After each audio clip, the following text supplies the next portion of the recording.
నిన్న అంటే డిసెంబర్ 25వ తేదీన తిరుమలలో స్వామివారిని మొత్తం 73,301 మంది భక్తులు దర్శనం చేసుకున్నారు. అందులో స్వామివారికి మొత్తం 26,242 మంది భక్తులైతే తలనీలాలను సమర్పించారు.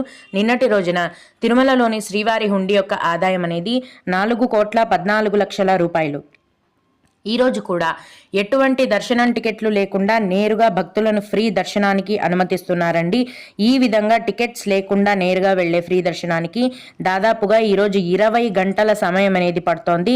అలాగే తిరుపతిలో ఇచ్చే సర్వ దర్శనం టికెట్లను తీసుకొని దర్శనానికి వెళ్లే భక్తులకు దర్శనానికి 4 నుంచి 5 గంటల సమయం అనేది పడుతోంది.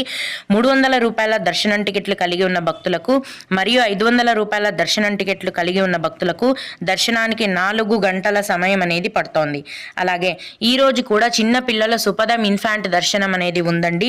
ప్రస్తుతం సుపదం ఇన్ఫాంట్ దర్శనానికి 1 గంట